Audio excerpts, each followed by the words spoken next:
ಆಕಾಶವಾಣಿ ವಾರ್ತೆಗಳು. ಓದುತ್ತಿರುವವರು ವಿದ್ಯಾ ಭಟ್.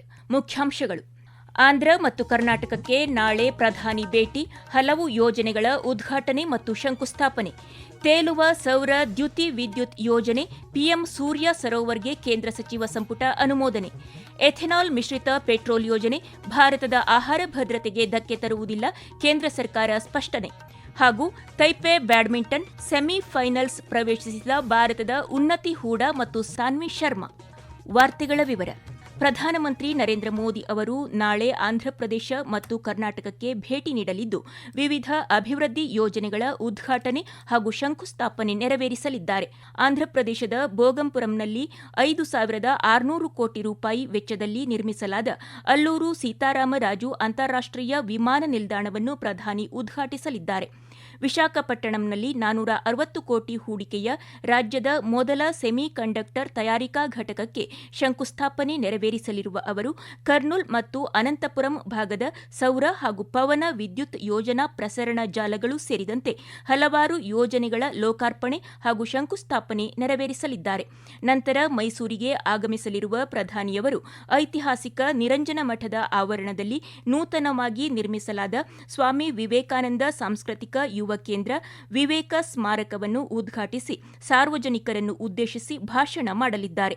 ಸ್ವಾಮಿ ವಿವೇಕಾನಂದರ 1892ರ ಮೈಸೂರು ಭೇಟಿಯ ಸ್ಮರಣಾರ್ಥ ನಿರ್ಮಿಸಲಾದ ಈ ಸ್ಮಾರಕ 4 ಆಯಾಮಗಳ ಅನುಭವ ಕೇಂದ್ರ, ಗ್ರಂಥಾಲಯ ಹಾಗೂ ಸ್ಪರ್ಧಾತ್ಮಕ ಪರೀಕ್ಷಾರ್ಥಿಗಳಿಗೆ ವಿಶೇಷ ಅಧ್ಯಯನ ಸೌಲಭ್ಯವನ್ನು ಒಳಗೊಂಡಿದೆ. ರಾಷ್ಟ್ರಪತಿ ದ್ರೌಪದಿ ಮುರ್ಮು ಅವರು ಇಂದು ರಾಷ್ಟ್ರಪತಿ ಭವನದಲ್ಲಿ ಅಟಲ್ ನಾವೀನ್ಯತಾ ಮಿಷನ್ನ ತಳಮಟ್ಟದ ಆವಿಷ್ಕಾರಕರೊಂದಿಗೆ ಸಂವಾದ ನಡೆಸಿ ಅವರು ರೂಪಿಸಿರುವ ಆವಿಷ್ಕಾರಗಳ ಪ್ರದರ್ಶನವನ್ನು ವೀಕ್ಷಿಸಿದರು. ಈ ಸಂದರ್ಭದಲ್ಲಿ ಮಾತನಾಡಿದ ರಾಷ್ಟ್ರಪತಿ, ಸ್ಥಳೀಯ ಅನುಭವ, ವೈಜ್ಞಾನಿಕ ಚಿಂತನೆ, ವೈಯಕ್ತಿಕ ಸೃಜನಶೀಲತೆ ಹಾಗೂ ಸಾಮಾಜಿಕ ಹೊಣೆಗಾರಿಕೆಯನ್ನು ಒಗ್ಗೂಡಿಸುವ ತಳಮಟ್ಟದ ಆವಿಷ್ಕಾರಗಳು ಸಮಾಜದ ಅಗತ್ಯತೆಗಳಿಗೆ ಅತ್ಯಂತ ಸೂಕ್ತವಾಗಿವೆ ಎಂದು ಹೇಳಿದರು. ಸವಾಲುಗಳ ನಡುವೆಯೂ ದೃಢ ಸಂಕಲ್ಪದಿಂದ ಕಾರ್ಯನಿರ್ವಹಿಸಿ ವ್ಯಕ್ತಿಗಳು, ಕುಟುಂಬಗಳು ಹಾಗೂ ಸಮುದಾಯಗಳ ಜೀವನದಲ್ಲಿ ಸಕಾರಾತ್ಮಕ ಬದಲಾವಣೆ ತರಲು ಶ್ರಮಿಸುತ್ತಿರುವ ಆವಿಷ್ಕಾರಕರ ಪ್ರಯತ್ನವನ್ನು ರಾಷ್ಟ್ರಪತಿ ಶ್ಲಾಘಿಸಿದರು. ನೀಟ್ ವಿಷಯದ ಕುರಿತು ವಿದ್ಯಾರ್ಥಿಗಳ ಪ್ರತಿಭಟನೆಯ ಸಮಯದಲ್ಲಿ ಪೊಲೀಸ್ ಕ್ರಮದ ಆರೋಪ ಸೇರಿದಂತೆ ಹಲವಾರು ವಿಷಯಗಳ ಕುರಿತು ಪ್ರತಿಪಕ್ಷಗಳು ಗದ್ದಲ ಎಬ್ಬಿಸಿದ ಹಿನ್ನೆಲೆಯಲ್ಲಿ ಸಂಸತ್ತಿನ 2 ಸದನಗಳನ್ನು ದಿನದ ಮಟ್ಟಿಗೆ ಮುಂದೂಡಲಾಗಿದೆ. ಮೊದಲ ಮುಂದೂಡಿಕೆಯ ನಂತರ ಮಧ್ಯಾಹ್ನ 12 ಗಂಟೆಗೆ ಲೋಕಸಭೆ ಸಭೆ ಸೇರಿದಾಗ ಸಭಾಧ್ಯಕ್ಷ ದಿಲೀಪ್ ಸೈಕಿಯಾ ಜನನ ಮತ್ತು ಮರಣಗಳ ನೋಂದಣಿ ತಿದ್ದುಪಡಿ ಮಸೂದೆ 2026 ಪರಿಗಣನೆ ಮತ್ತು ಅಂಗೀಕಾರಕ್ಕಾಗಿ ಕೈಗೆತ್ತಿಕೊಂಡರು. ಗೃಹ ಖಾತೆ ರಾಜ್ಯ ಸಚಿವ ನಿತ್ಯಾನಂದ ರೈ ಪ್ರತಿಪಕ್ಷಗಳ ಗದ್ದಲದ ನಡುವೆ ಮಸೂದೆಯನ್ನು ಮಂಡಿಸಿದರು. ಯಾವುದೇ ಚರ್ಚೆಯಿಲ್ಲದೆ ಗದ್ದಲದ ನಡುವೆ ಮಸೂದೆಯನ್ನು ಸದನದಲ್ಲಿ ಅಂಗೀಕರಿಸಲಾಯಿತು. ಈ ಮಧ್ಯೆ ಸಂಸದೀಯ ವ್ಯವಹಾರಗಳ ಸಚಿವ ಕಿರಣ್ ರಿಜಿಜು ಪ್ರತಿಪಕ್ಷಗಳು ಚರ್ಚೆಯಲ್ಲಿ ಭಾಗವಹಿಸದಿದ್ದಕ್ಕಾಗಿ ಟೀಕಿಸಿದರು. ಇಂಧನ ಶೇಖರಣಾ ವ್ಯವಸ್ಥೆಯೊಂದಿಗೆ ತೇಲುವ ಸೌರ ದ್ಯುತಿ ವಿದ್ಯುತ್ ಯೋಜನೆಗಳ ಅಭಿವೃದ್ಧಿಗಾಗಿ ಕೇಂದ್ರ ಸಚಿವ ಸಂಪುಟ ಸಭೆಯಲ್ಲಿ ಇಂದು ಪ್ರಧಾನಮಂತ್ರಿ ಸೂರ್ಯ ಸರೋವರ ಯೋಜನೆಗೆ ಅನುಮೋದನೆ ದೊರೆತಿದೆ. ಸಭೆಯ ನಂತರ ಮಾಧ್ಯಮಗಳನ್ನುದ್ದೇಶಿಸಿ ಮಾತನಾಡಿದ ಕೇಂದ್ರ ವಾರ್ತಾ ಮತ್ತು ಪ್ರಸಾರ ಸಚಿವ ಅಶ್ವಿನಿ ವೈಷ್ಣವ್, ಈ ಯೋಜನೆಗೆ ಒಟ್ಟು 5,070 ಕೋಟಿ ರೂಪಾಯಿಗಳ ವೆಚ್ಚದಲ್ಲಿ ಅನುಮೋದನೆ ನೀಡಲಾಗಿದೆ ಎಂದು ಹೇಳಿದರು. ಈ ಯೋಜನೆಯಡಿ 5,000 ಮೆಗಾವ್ಯಾಟ್ ಸಾಮರ್ಥ್ಯದ ತೇಲುವ ಸೌರ ದ್ಯುತಿ ವಿದ್ಯುತ್ ಯೋಜನೆಗಳನ್ನು ಕನಿಷ್ಠ 2 ಗಂಟೆಗಳ ಶೇಖರಣಾ ಸಾಮರ್ಥ್ಯ ಹೊಂದಿರುವ ಇಂಧನ ಶೇಖರಣಾ ವ್ಯವಸ್ಥೆಗಳೊಂದಿಗೆ ಅಭಿವೃದ್ಧಿಪಡಿಸಲಾಗುವುದು. ಒಟ್ಟಾರೆ ಇಂಧನ ಶೇಖರಣಾ ಸಾಮರ್ಥ್ಯವು ಗಂಟೆಗೆ 10,000 ಮೆಗಾವ್ಯಾಟ್ ಆಗಿರಲಿದೆ ಎಂದು ಸಚಿವರು ಮಾಹಿತಿ ನೀಡಿದರು. ಈ ವಾರ್ತೆಗಳನ್ನು ಆಕಾಶವಾಣಿಯಿಂದ ಕೇಳುತ್ತಿದ್ದೀರಿ. ನಮ್ಮ ಎಲ್ಲಾ ರಾಷ್ಟ್ರೀಯ ವಾರ್ತೆಗಳು ಹಾಗೂ ಪ್ರದೇಶ ಸಮಾಚಾರ ಈಗ ಆಕಾಶವಾಣಿ ನ್ಯೂಸ್ ಕನ್ನಡ ಯೂಟ್ಯೂಬ್ ಚಾನೆಲ್ನಲ್ಲಿ ಲಭ್ಯ. ನಮ್ಮ ಎಕ್ಸ್ ಖಾತೆ ಮತ್ತು ಇನ್ಸ್ಟಾಗ್ರಾಂ ಖಾತೆ ಆಕಾಶವಾಣಿ ನ್ಯೂಸ್ ಕನ್ನಡ. ಹೆಚ್ಚಿನ ಮಾಹಿತಿಗಾಗಿ ನಮ್ಮ ಫೇಸ್ಬುಕ್ ಖಾತೆ AIR ಕನ್ನಡ ನ್ಯೂಸ್ ಅನುಸರಿಸಿ.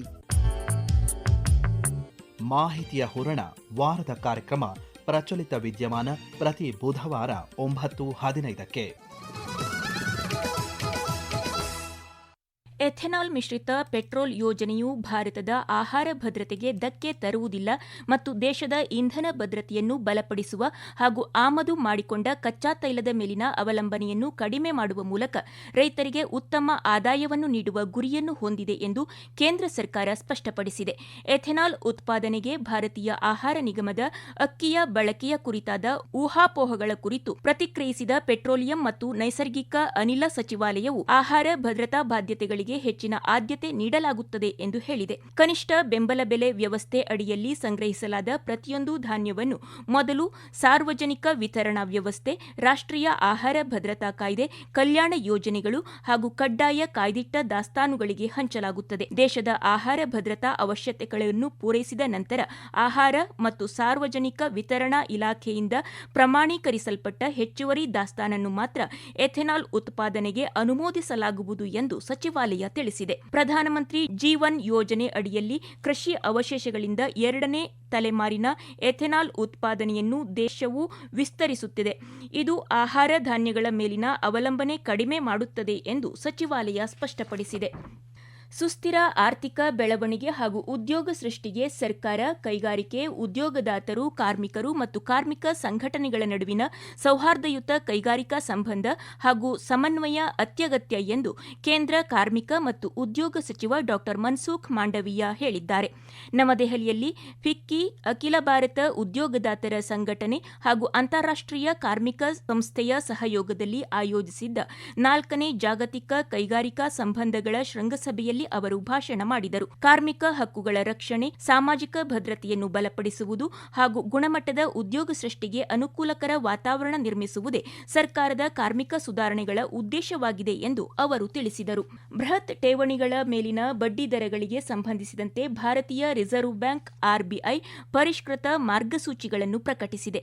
ಅಧಿಕೃತ ಅಧಿಸೂಚನೆಯ ಪ್ರಕಾರ ಬೃಹತ್ ಠೇವಣಿಗಳು ಸೇರಿದಂತೆ ಎಲ್ಲಾ ವಿಧದ ಠೇವಣಿಗಳ ಮೇಲಿನ ಬಡ್ಡಿದರವನ್ನು ಬ್ಯಾಂಕುಗಳು ಮುಂಚಿತವಾಗಿಯೇ ತಮ್ಮ ಜಾಲತಾಣದಲ್ಲಿ ಸ್ಪಷ್ಟವಾಗಿ ಪ್ರಕಟಿಸಬೇಕು.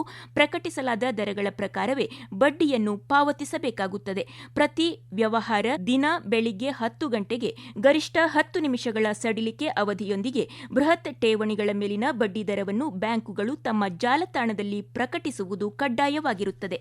ವಿವಿಧ ಉನ್ನತ ಮಟ್ಟದ ಸಭೆಗಳು ಮತ್ತು ಇತರ ಅಧಿಕೃತ ಭೇಟಿಗಳ ಸಮಯದಲ್ಲಿ ಪಾಕಿಸ್ತಾನದಿಂದ ನಡೆಯುತ್ತಿರುವ ಗಡಿಯಾಚೆಗಿನ ಭಯೋತ್ಪಾದನೆಯ ವಿಷಯದ ಕುರಿತು ಸರ್ಕಾರವು ಇತರೆ ದೇಶಗಳಿಗೆ ನಿರಂತರ ಜಾಗೃತಿ ಮೂಡಿಸುತ್ತಿದೆ ಎಂದು ಕೇಂದ್ರ ಸರ್ಕಾರ ತಿಳಿಸಿದೆ. ಲೋಕಸಭೆಯಲ್ಲಿಂದು ಲಿಖಿತ ಉತ್ತರ ನೀಡಿದ ವಿದೇಶಾಂಗ ವ್ಯವಹಾರಗಳ ಖಾತೆ ರಾಜ್ಯ ಸಚಿವ ಕೀರ್ತಿವರ್ಧನ್ ಸಿಂಗ್, ಸರ್ಕಾರವು 31 ದೇಶಗಳು ಮತ್ತು 6 ಬಹುಪಕ್ಷೀಯ ಗುಂಪುಗಳೊಂದಿಗೆ ಭಯೋತ್ಪಾದನೆ ನಿಗ್ರಹ ಜಂಟಿ ಕಾರ್ಯ ಗುಂಪನ್ನು ಸ್ಥಾಪಿಸಿದೆ ಎಂದು ಹೇಳಿದರು. ತೈವಾನ್ನಲ್ಲಿ ನಡೆಯುತ್ತಿರುವ ತೈಪೆ ಬ್ಯಾಡ್ಮಿಂಟನ್ ಟೂರ್ನಿಯ ಕ್ವಾರ್ಟರ್ ಫೈನಲ್ನಲ್ಲಿ ಇಂದು ಭಾರತದ ಉನ್ನತಿ ಹೂಡಾ ಮತ್ತು ತಾನ್ವಿ ಶರ್ಮಾ ಜಯ ಗಳಿಸಿ ಮುಂದಿನ ಹಂತಕ್ಕೆ ಅರ್ಹತೆ ಗಳಿಸಿದ್ದಾರೆ. ಮಹಿಳಾ ಸಿಂಗಲ್ಸ್ನಲ್ಲಿ ಭಾರತದ ಉನ್ನತಿ ಹೂಡಾ ತನ್ನದೇ ದೇಶದ ದೇವಿಕಾ ಸಿಹಾಗ್ ವಿರುದ್ಧ 2-0 ಸೆಟ್ಗಳ ಅಂತರದಲ್ಲಿ ಜಯ ಗಳಿಸಿದ್ದಾರೆ.